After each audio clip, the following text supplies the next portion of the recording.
Apéro spécial Zach Lavine. Le taureau. Les cornes. La vachette. Je veux bien les cornes. La vachette, ouais. Alors, qu'est-ce qu'elle dit?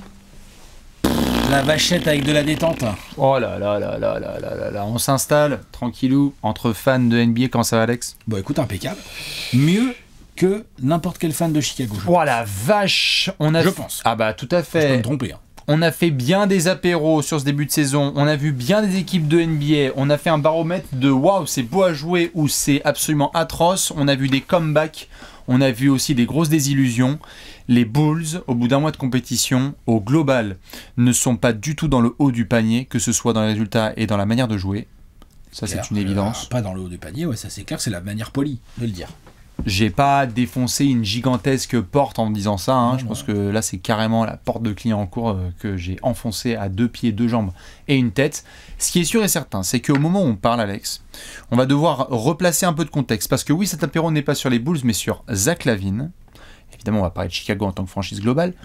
Mais Alex, le 14 novembre de l'an de grâce 2023, après plusieurs mois d'interrogations, des discussions qu'on avait pu avoir dans les 30 premiers en 30 jours, des hésitations sur le turfu, une extension de contrat, Zach Lavine et les Bulls, via Shams Charania, à prendre ou à laisser, ont laissé entendre qu'il y avait une bonne entente sur le fait d'imaginer un divorce et donc un transfert par la suite. Une bonne entente entre qui? Entre les Bulls et Zach Lavine? Ouais, pour séparer les chemins.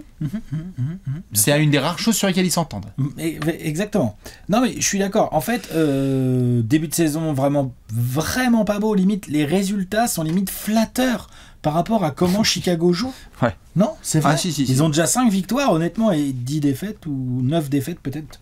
Un truc comme ça. En attaque, c'est dégueulasse. Je pense que c'est... Vraiment, je cherche à voir là, sur le début de saison, est-ce qu'il y a une équipe qui me fait plus bader quand je la regarde jouer que les Bulls? Je crois pas, perso. Tu sais que même les Wizards, au moins tu rigoles un peu, tu te dis tiens, qu'est-ce qu'il va faire Jordan Poole ce soir, tu vois? Oui, tout à fait, il y a Bilal et tout. Non, mais on s'éclate. Même je sais pas, Détroit, tu sens que ça fight. Et si t'es à San Antonio, il y a du mouvement de balle. Détroit, c'est bien cracra là, quand même, ces derniers temps. Ouais, et oui, c'est vrai. Mais on est en train de comparer Chicago avec Détroit et Washington, quoi. Ouais. Ah ouais, normalement, ça devrait pas. Normalement, ça ne devrait pas. Et donc, bon, une des suites logiques, effectivement, est que on en avait déjà moitié parlé pendant la preview. Ah, je peux te dire qu'on a à moitié parlé, ouais, vas-y. Hein, on est d'accord. Et une des suites logiques est en train d'arriver là, c'est-à-dire que ça cherche un peu le divorce par consentement mutuel, là, entre Zach Lavine et les Bulls. Zach Lavine serait, ou est, peut-être même au présent, enfin, genre pas de conditionnel, sur le marché des transferts. Maintenant, la problématique reste assez entière, parce que trader Zach Lavine, bah, c'est pas si simple que ça. On va en parler c'est faisable, hein, mais c'est pas si simple que ça, on va en parler dans cette vidéo. Et je suis bien curieux de voir non seulement quel genre de trade, parce qu'il y a pas mal de rumeurs, hein, donc quel genre de trade va pouvoir se mettre en place autour de Zach Lavine, pardon, pas Jacques Lavine, et surtout, est-ce que les Bulls, s'ils trouvent un trade qui les satisfait autour de Zach Lavine, est-ce que c'est le premier domino de Arturas Karnisovas, le chef, le patron du sportif, le general manager des Bulls? Est-ce que Arturas Karnisovas, est-ce que Zach Lavine est son premier domino? Est-ce qu'en gros, il cherche à trader Zach Lavine, qui a un gros contrat, une grosse pièce et tout, et que derrière, c'est bouton rouge et on y va, on détruit tout et on reconstruit les Bulls? Je vois que tu as mis un sweat très corporate au passage. Bravo, bien joué. Bien sûr que oui. Allez vous refaire les 30 prévus en 30 jours. Non, je suis d'accord avec toi, on va devoir se poser pas mal de questions, d'où le visuel notamment du MVP Léon, où il y a plusieurs équipes dont on va pouvoir parler. On remet tout le contexte et tous les éléments sur le dossier, comme d'hab. Vas-y. Allez, on fait les commissaires un peu, ça fait plaisir. Zach Lavine, aujourd'hui, 28 piges. Talent offensif absolument indéniable. Un joueur qui est à plus de 20 points en moyenne depuis 2018-2019. Ouais, capable de mettre 50 points dans un match, de rentrer de toute façon l'opening. Il est plutôt à 25 points depuis 5-6 saisons. Ouais, tout à fait. Si tu le laisses prendre feu, c'est la fin du monde. Si tu le laisses dans le money time être en route, il n'y a pas de souci. Si tu le laisses un petit peu driver, il va trouver tous les espaces nécessaires. C'est pas pour rien qu'il y a beaucoup d'équipes. Progrès à la création. Tout à fait. Exactement. Ce n'est pas pour rien que plein d'équipes étaient dans les rumeurs autour de Zach Lavine, qu'ils soient d'accord ou pas, parce qu'en fait, était là genre Dallas, Luka Doncic plus Zach Lavine, OMG, ce que ça peut donner offensivement. C'est réel. Il y a beaucoup de punchline sur lui, logique, parce qu'en ce moment ça se passe pas très très bien. Mais Zach LaVine est un monstre potentiel offensif. Ça là-dessus, si tu as besoin d'avoir 25 à 30 points soir après soir, il peut te les filer. En tout cas, tu peux être une équipe NBA et te dire, si je monte un trade là avec les Bulls et que j'arrive à bien m'en tirer, j'ai ma deuxième option offensive qui rigole pas du tout quand je suis contender. Deuxième option offensive. Deuxième meilleur scoreur. Voilà, c'est ça. Oh, c'est une option offensive, Oui, Zach LaVine, t'es dur. ce n'est pas le deuxième meilleur joueur de ton effectif. Pas forcément, ça peut. Mais ça peut dans certains effectifs. Ça On va dépend ce que voir. t'as autour. Ça dépend ce que tu as autour, tout à fait. Et donc, comme tu l'as dit, Arturas Karisovas nous a dit attends, j'ai pris le train en route, j'ai gardé Vucevic, on est dans la dernière année de contrat de Demar DeRozan, Zach LaVine a été Il y a prolongé. la galère Lonzo Ball à gérer. Est-ce que tu as les finances Zach LaVine? Il a encore 175 millions de contrats garantis sur les 4 prochaines saisons, incluant celle-ci, sachant que la 4e année, c'est pas qu'elle est garantie, c'est que c'est une player option. Enfin, une player option à 48 millions. On verra où on en est d'ici là. J'ai l'impression que il y a un paquet de pognon garanti encore sur Zach LaVine. Donc pour notre audience qui est au fin fond du train et qui ne comprend pas ce qui se passe, combien est-ce qu'il gagne saison après saison sur les prochaines? Bouge pas, ça je peux te donner le détail tout de suite. 40 millions cette année, 43, 46, puis 48, presque 49. Magnifique. Donc un joueur qui va coûter cher, mais qui va scorer. Pas de défense. 178 millions d'ailleurs, j'ai dit 175, mais c'est plutôt 178. C'est... Pas trop de défense au menu. Pas trop. Merci. Le basket, c'est surtout une histoire. Pas trop, mais pas minable non plus. Non, pas minable, mais c'est pas une passoire. Mais capable d'être passoire. Mais le basket, c'est surtout de l'attaque et des jolis contours. En gros, c'est un petit peu ça en ce moment l'image autour de Zach LaVine. C'est très très bien. Merci pour les dunk contests. Et donc, il y a des équipes aussi qui sont en hésitation parce que le talent offensif est indéniable. Mais est-ce que tu vas aller le chercher à ce point-là? Est-ce que c'est lui qui va te faire passer des caps? C'est là que ça peut devenir un peu compliqué, sachant que la timeline des Bulls, comme on l'a dit, si ça se trouve, c'est le premier domino d'une longue et lente reconstruction. Surtout que c'est pas comme si derrière tu avais des jeunes qui explosaient. Merci Patrick Williams. C'est ça, en fait, c'est ce que j'ai envie de dire, et pour rebondir sur ce que tu dis et dont j'ai parlé déjà un tout petit peu en intro, là, quelle est la timeline des Bulls? À titre personnel, j'espère pour les Bulls que le trade qui va arriver, à mon avis, de Zach LaVine est le début d'un gros bouton rouge. Ah bah alors là. Bouton rouge. Question de la mort. On y va. On s'en fout. On y est maintenant. On y est. Donc on essaye de trouver le trade le mieux possible à un truc à 2-3 équipes. Là, je pense que c'est jouable. Zach LaVine, ouais, il a encore un gros contrat, mais finalement, à l'échelle des contrats actuels, il y a des équipes qui vont se dire, attends, Jean-Pierre et Michel, ils payent bien 35 millions pour machin, on peut bien payer 40 millions pour Zach LaVine. Ça se regarde. Okay. Et que à partir de là, en fonction des assets que Chicago aura récupérés, pourquoi tu ne ferais pas partir aussi Demar DeRozan en contrat finissant? Tu vas trouver. Voilà, Demar DeRozan finissant. En plus, Demar DeRozan, entre guillemets, 28 millions la saison, je peux dire qu'il y a des équipes qui vont dire, attends, en finissant, ça se tente bien, ça. Tout à fait. Donc, allons-y, quoi. C'est parti, quoi. Et s'il faut m'attacher des Patrick Williams ou des, je sais pas, ou des Caruso ou quoi, allons-y. Hein. On en parlait dans la... Refaites-vous les 30 prix en 30 jours. La prévue des Bulls, notamment, c'était la grosse question. On en parlait. Moi, j'étais en mode, c'est parti, on fait péter ce projet parce que j'en pouvais plus. Ah, au bout de 4 semaines. De toute façon, le premier soir, il y avait un players meeting, limite, là, avec les Bulls. Donc, c'est bon, on y est. D'ailleurs, il y a pas mal de petites sources qui traînent à droite à gauche autour de Darnell Mayberry, qui gère notamment pas mal les Bulls côté The Athletics, si je dis pas de bêtises, où ça commence à confirmer que sous un mois, l'effectif aura changé à Chicago. Donc, on va gentiment se rapprocher aussi de potentiel trade. Je rappelle qu'à partir du 15 décembre, les joueurs qui ont été signés agents libres l'été précédent peuvent devenir transférables. Donc on va peut-être devoir aussi attendre cette date-là pour voir des équipes un petit peu attacher des pièces. On parlait à l'instant de timeline. Ouais, le 15 décembre, c'est dans 3 semaines. Enfin, tu vois, ça ouais, va, tout à fait, c'est juste là. Ça, on y est, quoi. On parlait à l'instant de timeline. Tu as une équipe comme Philadelphie, par exemple, qui s'est retrouvée dans un espèce d'embouteillage avec un joueur qui voulait aller voir ailleurs. La transition a été plus facile parce qu'il y avait un jeune talent internement développé en Tyrese Maxey qui allait prendre la suite. Et parce qu'aussi il y avait une hiérarchie plus claire. T'as Joel Embiid.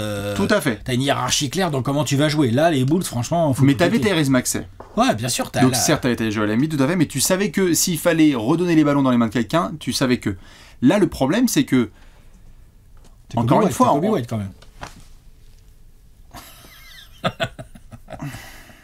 Pardon, c'est pas bien. En plus, je l'aime assez bien, Kobe White. Je voulais pas du tout forcément lui mettre des punchlines à lui. Non mais j'ai vu quasiment Patrick Williams finir en 10e homme là, des rotations, et donc bref, on reparlera de Billy Donovan par Mais la suite, attends, etc. non, parlons-en. Il est l'un des responsables de ce merdier. Je suis désolé. Ah non, tout va bien. Auquel Lonzo Ball, pas de peau, manque de chance, c'est horrible. Et ça partait bien avec Lonzo Ball, ça se passait bien. Il est blessé là, il va rater encore la saison entière et tout, c'est l'enfer. On n'est même pas sûr qu'il puisse vraiment rejouer au basket au niveau élite, au niveau professionnel. Mais par Billy Donovan, honnêtement, il faut l'attacher à Zach LaVine dans le trade. Ah bah oui, faut dire voilà. Bon courage. Allez. Non, compliqué. Ah non, faut le changer, je suis désolé. Oui, bien sûr, bien faut sûr. y aller là. Ouais, Faut vraiment un bouton rouge. On y va, c'est Si tu- parti. Tout à fait. Si tu es donc une équipe et que tu vas aller checker les Bulls, Oui. j'invite nos amis fans de Chicago de participer à cette prochaine séquence, et les fans des franchises que je vais citer. Alex, est-ce que tu es prêt? Vas-y, je t'en prie. J'ai envie de te citer des équipes NBA qui soit ont été liées, il se marre. On va les faire par ordre alphabétique. Ça commence par Atlanta et ça finit par Washington. On va vous citer des équipes où soit il y a eu des rumeurs, fondées, pas fondées, Ouais. soit c'est des petits coups de cœur. Je te les envoie, tu me dis ce que t'en penses et t'as le droit de rebondir, Vas-y, d'accord? je t'écoute. Les Los Angeles Lakers. Alors, Donc, c'est que je dois répondre quoi, moi? juste j'installe le truc et tu Vas-y. réfléchis à si tu en veux pas, et si ça t'intéresse, tu me proposes un package. Les Lakers, on sait que Zach LaVine aimerait former à UCLA, retourner du côté de Los Angeles, et que les Lakers font partie de ces équipes avec lesquelles il aimerait jouer. Tout le monde veut jouer avec LeBron, et Zach LaVine a déjà mentionné son souhait d'eux. J'ai l'impression que côté Lakers, on n'a pas forcément envie de se séparer de plusieurs pièces importantes en échange de Zach LaVine. Maintenant, si t'es les Lakers, est-ce que tu prends le téléphone et tu appelles le management de Chicago, Alex? Absolument pas. Ça a le mérite d'être très clair. Ah non, bah non, pourquoi faire? Va falloir que tu lâches des... Enfin, en plus- D'Angelo Russell, Rui Hachimura. Ouais, bah non. Oui, bah non. Oui, mais non. Pourquoi? Je pense que, quitte à avoir un joueur offensif talentueux et qui défend pas des masses, t'as déjà dit Angelo Russell, le changer de Zach LaVine, je vois pas trop. Allez, Zach LaVine, je pense qu'il score un peu plus que D'Angelo Russell, il est un peu moins passeur et tout, mais je vois pas trop l'intérêt direct. Je comprends, Et en plus, faut mettre une pièce avec. C'est-à-dire que Rui Hachimura, je suis désolé, il te sert dans la rotation. bien sûr. Il est pratique, surtout en ce moment où, sur ce début de saison, ils ont pas Vanderbilt et tout. Ah non. Donc non. Moi, Lakers, perso, je suis les Lakers. Allez, Je ne regarde Rob même pas. Pelinka, Non, on je prends pas raccroche. l'appel. C'est quoi, je prends pas l'appel. Allez, c'est parti. Voilà. On recompose le téléphone. Oui, allô? Mm. C'est monsieur Daryl Morey. Les Sixers, on a vu, c'était pas des rumeurs fondées côté Philly, mais plus de la tambouille qui était remuée par Shams Charania et compagnie. Les Sixers, dis donc, vous avez récupéré du Marcus Morris, vous êtes en plein contending, ça vous dirait pas, là, un arrière, là, bien scoreur, là, sur les côtés? Attention, va peut-être falloir lâcher certains joueurs, il y a une bonne dynamique. T'es Daryl Morey, est-ce que tu décroches le téléphone? Si oui, pour proposer quoi? Alors, je pense que je le décroche, mais pas pour récupérer Daryl Morey. Je Oui. le décroche parce que je suis Daryl Non. Morey et pas pour récupérer Zach LaVine. Je suis Daryl Morey et je me dis attends. Tu sais quoi, Carny Savas? Moi, je veux bien faire la troisième équipe s'il y a un bon petit truc à gratter pour compléter mon effectif. Par contre, Zach LaVine, merci mais non merci. Dans l'effectif actuel des Sixers. C'est-à-dire que bien sûr qu'il va t'améliorer des choses, Zach LaVine, par rapport à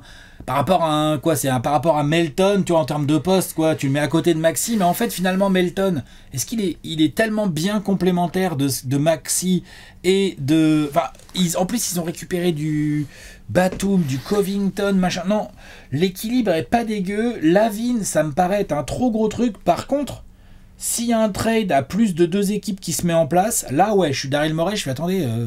Parce que moi, en fait, j'ai gratté quelques pieds de draft. Et puis, j'ai du two-way player dans les ailes. Donc, je peux m'intégrer dans le trade, faciliter les choses. Par contre, je veux bien gratter... vu que Sacramento a l'air chaud, je veux bien gratter Kevin Huerter. Au hasard. Allons-y. Au hasard. Non, mais tu vois, genre, un truc comme ça, quoi. Mais je les vois pas prendre LaVine. Ok. Si j'étais Daryl Morey, je tenterais juste de voir à quel point les Bulls sont contre le fait de récupérer une fin de contrat de Tobias Harris. J'adore Tobias Harris sur ce début de saison avec Philly. On le sait, Tobias, il est en fin de contrat, notamment.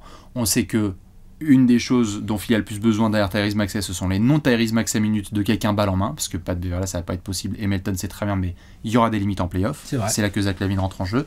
Et que si tu dois te séparer d'un mec comme Tobias Harris, ça peut avoir du sens. Tu vas avoir du Rocco ou du Batum, avec qui ça se passe très très bien, ou d'autres, qui peuvent s'intégrer. Philly, okay, je décrocherai le téléphone pour dire, tu sais quoi, Chicago, débarrasse-toi de finances, et notamment on te donne une fin de Tobias Harris, Désolé Tobias, c'était formidable. Et nous, on se sécurise Maxey et Lavine avec Joel Embiid pendant quelques années. C'est risqué, mais ça se défend bien. Hein. Moi, c'est pas le chemin que je prendrais, mais je comprendrais ce chemin. Allez, je te propose un autre coup de téléphone. Vas-y. Allô, Pat Riley. Ah oui. Ah écoute, si Chicago veut pas m'arracher Tyler Hero, je regarde. Si Chicago veut Tyler Hero et que toi tu prends Zach LaVine, bah non, je regarde. Non, bah non, désolé, non. Pourquoi aller... le délire. Moi, je décroche même pas. Pourquoi aller chercher Zach LaVine alors que t'as déjà Zach LaVine? Bah si les mecs te bricolent un truc et qu'ils sont d'accord pour te prendre Duncan Robinson ou je sais pas et quoi. Et encore, Duncan Robinson, ça se passe trop bien avec Bam Adebayo. Je dis pas que ça se passe pas bien, je dis juste que peut-être tu peux t'ajouter du talent offensif. On n'arrête pas de dire. On n'arrête pas, tous les ans on est là, genre c'est dommage, c'est un petit talent offensif. Parce qu'ils n'ont pas pu compter sur Tyler Hero et tout. Ouais, mais. Aujourd'hui, là, maintenant, là, bord de falaise, là, Tyler Hero ou Zach LaVine? C'est compliqué. Bah, déjà, rien que parce que c'est compliqué, tu fais pas le trade. Mais non, mais s'il me demande Tyler Hero, ça c'est sûr, je fais pas le trade. Si par contre il y a un opening du genre Kylori, je sais pas quoi, Jovic. Okay. Disons que j'écoute. Okay. Et je te dis pas que je me mets en one-to-one avec Chicago et que je le fais comme ça. Par contre, j'écoute et puis peut-être je passe un petit coup de fil à Daryl Morey. Dis donc, toi, tu voulais pas lâcher Tobias? Enfin, tu vois, genre voilà. Tu vois ce que je veux dire ou pas? Très bien. Je te passe un autre coup de téléphone. Vas-y, ouais. Allô, Indiana. Vous êtes hyper fort offensivement, c'est incroyable, mais franchement, tu vois Aaron Nesmith, tu vois Buddy Hield, tu combines les deux, je te donne Zach LaVine, mec. T'as Tyrese Haliburton et Zach LaVine, t'as le backcourt du turfu, vous allez mettre 400 points par match. Comment ça la défense? Allô? Allô? Ah, merde, ça a raccroché. Je vois le truc. J'ai tellement pas l'impression que ça soit dans la timeline d'Indiana, moi. J'ai imaginé Tyrese Haliburton avec Zach LaVine en contre-attaque. Là, j'ai eu une espèce de collection de sang dans l'entrejambe. On l'imagine tous la contre-attaque, mais t'as Ben Mathurin aussi. Tu fais quoi de Ben Mathurin? Bah, je prends mieux. Ok. Oui, il est meilleur, Zach LaVine, en attaque. Oui, non, mais attends, en fait, après, là, on est en train de regarder juste comme ça les trucs d'équipe. Faut voir aussi le côté opportunité, c'est-à-dire que va falloir voir à quel point Chicago va être gourmand sur le cas Zach LaVine. Je pense pas qu'ils soient en mode on va le brader pour l'instant, c'est leur meilleur asset. Ils vont essayer d'en récupérer plein. Il va leur falloir des pics de draft, il va leur falloir plein de choses.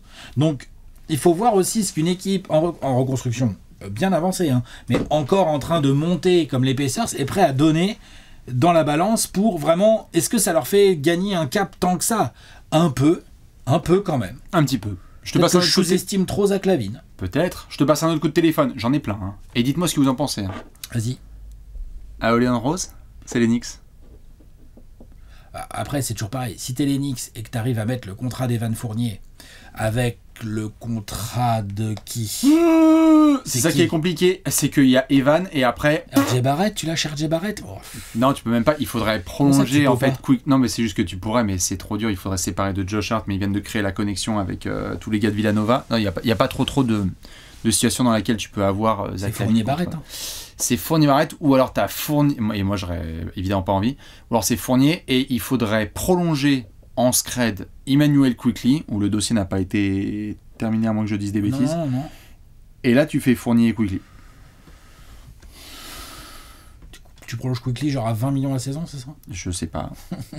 Mais je dis tiens, vous avez pas de futur à Chicago, je attention, parce que si tu fais ça, Karnisovas il va dire d'accord, mais moi je veux tes pics sur 4 générations par contre.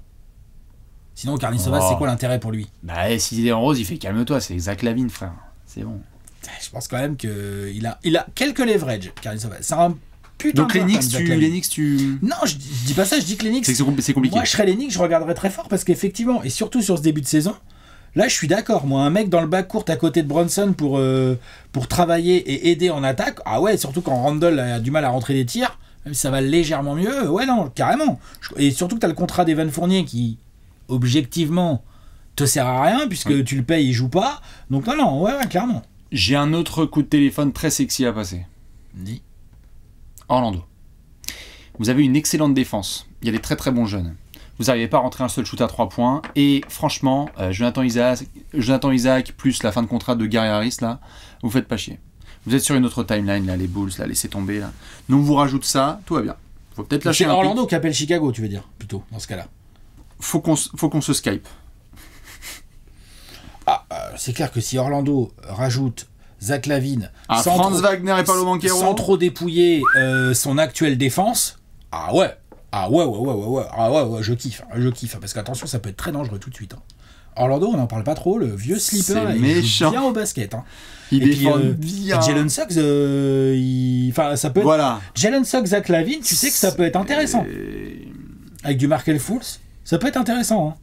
Oui, Orlando, s'ils peuvent monter un truc qui leur coûte pas trop cher en termes de valeur de qualité de joueur, qualité sportive de joueur, pour faire venir Zach LaVine, et donc, entre guillemets, Orlando prend le meilleur joueur du trade, ouais, carrément, je suis Orlando, je regarde fort. J'ai beaucoup parlé d'équipes de l'Est, et je veux bien déjà les premiers commentaires des gens là sur ce que vous pensez de ces premiers trades. Il y en a d'autres, hein. Toronto notamment fait partie des équipes où tu te dis il y a une reconstruction, ce qu'on sait pas trop ce qui va se passer avec Siakam, etc. À l'Ouest, est-ce qu'il y a des équipes qui pourraient être intéressées par son dossier? Parce que les Kings, c'est Sacramento qui représente une éventuelle option, mais qui d'autre? Moi, ça me saoulerait que les Kings montent sur Zach LaVine, mais bon, c'est que mon avis. Pourquoi? Bah parce que c'est bon, on sait déjà qu'est-ce que tu es capable de faire avec De'Aaron Fox et Domantas Sabonis, c'est formidable. Est-ce que tu as vraiment besoin de marcher sur les pattes de Malik Monk et Kevin Huerter avec Zach LaVine? Ah bah je pense qu'il y aura un des deux dans le trade. Ouais, mais Malik bon. Monk ou Kevin Huerter. Ah, et Zach LaVine est quand même plus fort, non? Ouais, non, je sais pas. Si, il est plus fort, mais...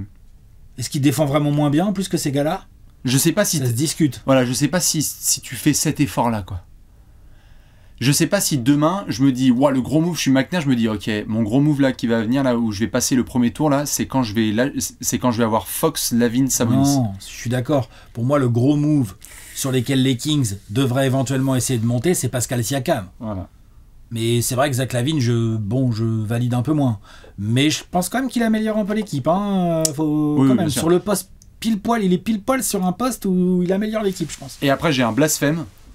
Vas-y. Tu sais que c'est maintenant que tu joues le titre, ou que tu essaies de jouer le titre pour Steph, et donc tu dois te séparer d'un des gars du groupe principal. Oh non, mais non, ils le feront pas. Non, ils le feront pas. En plus, je suis même pas sûr que ce soit le move à faire. Non. Tu veux dire genre Clay? C'est ça que tu es en train de dire? En termes de contrat, ça match plutôt bien. Ou pas trop mal, quoi. Enfin, non, mais non, en fait, non. Je sais pas, ça serait trop violent. Peut-être que c'est moi qui... L'écart offensif est tellement énorme entre Steph et le second meilleur joueur de Golden State. Ah, ça... Que tu intègres Zach LaVine, l'autre, ça va limite être le meilleur joueur offensif depuis KD. Je répète la phrase. Au côté de Steph, tu veux dire. Au côté de Steph, tout à fait. Non, mais quand même la phrase. Hein. Désolé Clay, désolé Wiggins, désolé toute la clique. Hein. C'est Jordan Poole, KD et Zach LaVine dans un bateau. Jamais je me permettrai en tant que GM de transférer, mais attention Mike Dunleavy. Hein. L'autre t'as vu, hein. Il a dit je suis vegan et le lendemain il va chez Bidoche. Ouais, c'est ça, exactement. Et Jordan Poole est à Washington. J'avoue. Est-ce qu'il y a d'autres équipes là que j'ai pas mentionnées où tu verrais bien Zach LaVine ou une franchise où tu te dis allez, non tu sais quoi, je vais aller encore plus franc du collier avec toi Alex. Et je demande aux gens leur avis, s'il y avait un trade à faire pour les Bulls là, tu prépares un bête de dossier, tu appelles qui? Ah, les Bulls? Oui. Les Bulls, je pense que j'appelle une équipe où Zach LaVine, ça va les faire vraiment bicher, dans le sens où ils vont se dire waouh, notre attaque elle va être tellement meilleure avec lui, quoi. Donc ton exemple Orlando est très bon. Parce qu'Orlando en plus a de la canne affilée à Chicago. Ils ont des joueurs, il faudrait regarder, mais je suis sûr ils ont des pics de draft, des trucs affilés, tu vois. Donc ça se regarde très très bien. Et l'autre truc, c'est j'irai voir des équipes. Ouais, alors Orlando c'est bien. Je trouve que l'exemple Knicks est pas si mauvais. Pas si mauvais dans le sens où peut-être que tu peux, sur un malentendu, gratter des choses pas si mal du côté de New York. Moi, ce qui me fait un peu peur pour Chicago, c'est qu'il y a vraiment un cas de figure où tu as des équipes qui fonctionnent bien et qui se verraient bien éventuellement ajouter Zach LaVine, mais qui réfléchissent au move, qui sont pas genre à fond sur Zach LaVine, et qui vont se dire, tu sais quoi déjà, on va attendre, là ils sont un peu dans la merde, on va attendre qu'ils soient bien jusqu'au cou déjà. Tranquillou bilou, on va attendre que ça soit bien la merde avec Zach LaVine, on va attendre qu'ils s'embrouillent avec Billy Donovan, là ils sont à 5 victoires 10 défaites, en fait on va attendre qu'ils soient en 6-21, tu vois ce que je veux dire? Non mais, moi perso, je sais que c'est dégueulasse, mais c'est un business, hein. Je suis GM des Kings ou ces équipes là qu'on a citées, qu'on n'a pas besoin de ouf, ou le Heat, ou les Sixers ou quoi, je fais, oh là, tranquille. Ah, il y a Carnissovas qui m'appelle, tu sais quoi, je le rappellerai en janvier. En janvier, on verra quel est son bilan. Et, non mais franchement. Bonne continuation. Et donc du coup ça peut être un danger pour les Bulls parce que le danger c'est en fait un peu à la Harden Philadelphie ou à les Blazers avec Lillard, même si c'est vrai que c'est des cas très différents, hein, mais dans le sens où finalement t'as pas tant d'offres que ça et arrive un moment où t'es là en train de croiser les doigts pour avoir l'offre qu'il faut quoi. Attention. Donc ouais, moi je suis Orlando, j'appelle tout de suite Chicago et je lui tiens ce discours là et je lui dis tu sais quoi, regarde-moi bien. Moi, j'ai un vrai trade à te proposer. Par contre, c'est maintenant, c'est tout de suite. On y va. Mais j'aime beaucoup ton exemple Orlando. J'aime beaucoup. Après, Zach LaVine, est-ce qu'il a très envie d'aller à Orlando? T'as le joueur aussi. Faut faire gaffe. Le joueur, il l'a pas trop dit. Il a dit j'aimerais bien aller à Los Angeles chez les Lakers. Mais moi, j'y crois pas. Je crois pas que Pelinka il va se réveiller demain matin et dire bon bah nickel, j'ai fait un trade. Moi, je mets la pression tout terrain sur les Lakers. Ah bon? Et je gonfle mon package et je dis à Rob Pelinka, je te laisse quelques semaines là, on se débrouille pour faire un truc à 3 équipes, mais à Zach LaVine, je t'attache Alex Caruso, retour à la maison. Tu sais très bien que c'est la fenêtre de maintenant là pour jouer avec LeBron et AD, et tu sais très bien que tu ne me regardes pas dans les yeux là avec ce groupe et tu me dis, tu sais quoi, on va aller chercher la bagousse. Peut-être que, et félicitations Lakers si vous avez gagné le titre avec ce groupe. Pourquoi Zach LaVine, il améliore vraiment l'effectif des Lakers, toi? Pas Zach LaVine solo, c'est pour ça que j'attache Caruso, parce que si c'est juste Zach LaVine, ça sert à rien, mais je lui attache du Caruso et j'essaie de me débrouiller avec d'autres équipes pour faire en sorte que ça se passe. Mais je dis, ok, juste déjà de base, LeBron, AD et Austin Reeves avec d'autres garçons autour, je pense que c'est pas assez safe. Je te donne pas juste un projet à 1 an, tu sais très bien que Zach LaVine, il est sous contrat, et il veut être là, donc il va être de bonne humeur pour rentrer dans la franchise. Ok, j'entends. Et autant ça n'a pas marché LeBron, AD et Westbrook, autant on sait tout de suite que LeBron, AD et catch and shooter de qualité, ça va marcher. Sans parler du fait que Zach LaVine, il peut te porter la balle et jouer en pick and roll avec AD, par exemple. Et que si demain LeBron n'est pas là, tu as Zach LaVine et AD et tu peux remporter plein de matchs de basketball. C'est vrai. Et que Alex Caruso, ça te permet aussi un petit peu de faire amende honorable après une grosse bavure il y a quelques mois. Oui, et puis dis donc, il va bien t'aider. Il n'y a pas que ça, exactement. Il va bien t'aider. J'aime bien Austin Reeves et D'Angelo Russell, mais en défense, Caruso, il en a un dans chaque poche. Donc, évidemment, en Chicago Lakers de franchise, c'est compliqué, mais si je suis vraiment Arthur Askarissovas, je dis, c'est dispo, je peux même bloquer les appels de toutes les autres franchises, mais à toi de te débrouiller pour avoir une 3e équipe. Et donc, si t'es Pelinka, tu dis à Karnisovas, attends, bouge pas, je vais voir qui on peut en fumer. Je vais voir qui on peut en fumer. Ouais. Et là, faut voir qui il appelle. Allô. Et là, faut voir qui il appelle. Allô, qui t'appelle pour en fumer. Est-ce que tu connais Terry Rozier? Ah bah il y a du monde, Terry Rozier, vas-y. Tu peux essayer de faire allô les Blazers. Oui, de toute façon il y a. Ils ont de la cam, ils ont des joueurs à te filer. Tu peux essayer de gratter un Brogdon dans l'affaire. Allô Troy Weaver? Non, il n'y a pas un Brogdon dans cette affaire potentiellement. Si. Parce que les Blazers, eux, ils peuvent essayer de gratter, tu vois. Là, t'es les Blazers, de toute façon, ça joue mal, tu vas nulle part, faut gratter des pics de draft, là. Tu vas avoir des. Il y a des équipes, de toute façon, on va arriver mi-décembre et il va y avoir les retours de Capella et DeAndre Hunter dans des rumeurs autour de Atlanta. Tu vas avoir des retours de Miami avec d'autres garçons qui vont faire partie des rumeurs de transfert. Tu vas avoir Terry Rozier qui va revenir dans la discussion. Tu vas avoir Gordon Hayward qui va revenir dans la discussion. Surtout que le début de saison, c'était pas mal. Tu vas avoir d'autres franchises qui vont se pointer, on va se dire, ah bah tiens, ils sont dans les rumeurs de transfert. Mais moi, si je suis les Bulls, je mets la vraie pression et je dis, gros, ta fenêtre, elle est là, avec LeBron et AD, là. Tu sais comme moi, là. Oui, il est fort, là, LeBron, mais tu sais très bien qu'avec ce groupe-là, tu vas pas aller chercher la couronne. Assure-toi la couronne et répare une erreur que tu as pu faire, qui était de laisser passer Alex Caruso. Et tu veux quoi, dans ce cas-là tu veux les Bulls. Tu veux faire atterrir qui? Mais je te mets même sur un terrain tranquille, je te dis, tu sais quoi, foutez-vous même de ma gueule de ma reconstruction, on va tout aplatir. Je m'en fous de savoir si les Bulls y récupèrent 5 pics ou 2 pics ou 1 pic. On n'en est pas là avec Chicago. On n'en est pas là. Assainis déjà tes finances. Déjà. Je veux bien du contrat expirant. Déjà, pour commencer. C'est pour ça que je sais même pas si avec un trade des Lakers, tu vas récupérer les D'Angelo Russell et les Rui qui ont été prolongés. C'est pour ça que 15 décembre, parce qu'il peut pas avoir de trade avant. Ouais. Donc ce serait plutôt des équipes qui vont vouloir du Dilo ou du Rui Hachimura. Mais par contre, moi, viens me donner des fins de contrat. Viens me donner la fin de je sais pas quel mec. Il y en a. Ok. Toi plutôt. Bah, moi j'adore l'idée Orlando. Même si je suis pas sûr que Orlando soit dans ce mood et que Zach LaVine soit aussi, parce qu'il faut que le joueur soit dans le mood, encore une fois. Bien sûr. J'ai du mal à croire aux Lakers, mais après je peux me tromper. Je pense qu'il faut surveiller le dossier Knicks, vraiment. Parce que vu leur début de saison offensif, c'est pas non plus hallucinant si les Knicks commencent à dire vas-y c'est bon, on a Brunson et Randle, c'est pas des petits jeunes à fort potentiel, c'est des mecs qu'il faut jouer maintenant, quoi. Alors juste ça veut dire que tu aurais Randle et Zach LaVine dans le... Oui. Oh putain. Oui. Bah bonne continuation. Bah Mitchell Oh, la Robinson vache. et Josh Hart. Mitchell Robinson, Josh Hart pour taffer. Zach LaVine et Randle faut rentrer les tirs et Brunson à la baguette. Oh, la C'est perte pas dégueu, hein. Oh, la perte de mouvement de balle. Ah, franchement. Ah, Zach LaVine et De toute façon, Julius le mouvement- Randle. tu l'as vu le mouvement de balle des Knicks sur le début de saison? Donc c'est pour ça que j'allais te demander si c'était avec ou sans Julius Randle. Parce que si c'est pour ajouter Zach LaVine et dire au revoir notamment Comment à ça, Julius tu veux mettre Julius Randle dans le trade? Je dis juste, tout à fait, je fais un cauchemar réveillé si j'ai Julius Randle et Zach LaVine qui sont sur la même position de mi-terrain. Je te trouve dur. Bah. Moi, je les trouve pas si mauvais à la passe, ces deux-là, et je les trouve capables, moi. Je trouve dur. Bah, moi, je capable, trouve mais que bon, Randle, ça- c'est plus qu'il prend plein de mauvais tirs. Et en plus, même les tirs ouverts, il a du mal à Ah les bah mettre. donnons les mauvais shoots à Zach LaVine, allons-y. Mais il en met plus que Randle. La preuve, il en met plus que Randle depuis des années.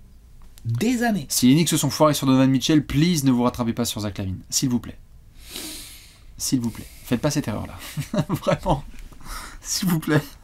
Donc voilà, moi ouais, Deux dernières questions. Magic Knicks. Allez. Très bien. Deux dernières questions. La première, évidemment, vous, ce que vous en pensez et s'il y a un transfert. Et enfin, la spéciale, Alex, pour finir. Zach LaVine à Noël, il porte le maillot des Bulls ou une autre franchise? À Noël, il est encore chez les Bulls. Au Martin Luther King Day, je suis pas sûr. À Noël, achetez-vous un nouveau maillot de Zach LaVine. Ça ne sera plus à Chicago. Je vous le dis direct. Et je veux bien l'avis des fans de Chicago parce que franchement là c'est bon. On a jusque là, on a parlé de notre preview, maintenant on est bon. Et j'espère qu'on fera un prochain apéro sur les Bulls pour parler de jeu, de basket et de ce qui se passe parce que là on est en train de se demander s'il a C'est pour la bousculé. saison prochaine, quand même. On est en train de se demander s'il a bousculé. On verra. On est en train de se demander s'il a bousculé une RP des Bulls. Il a et tout. bousculé. Il On a l'a vu. bousculé. On a vu les images. Pas fort, il l'a pas bousculé fort, mais il l'a un peu. Allez Voilà. sur Reddit. Il l'a écarté de son chemin. Allez sur Reddit. Il l'a écarté de son chemin. Voilà. Il était très fatigué. Voilà. Il voulait rentrer au vestiaire vite. Voilà, après un très beau comeback de son équipe. Voilà. Leadership. On se fait des bisous et on se retrouve évidemment dans les commentaires. Et bientôt sur Ciao. la chaîne YouTube Trash Talk. Des bisous. Ciao, ciao.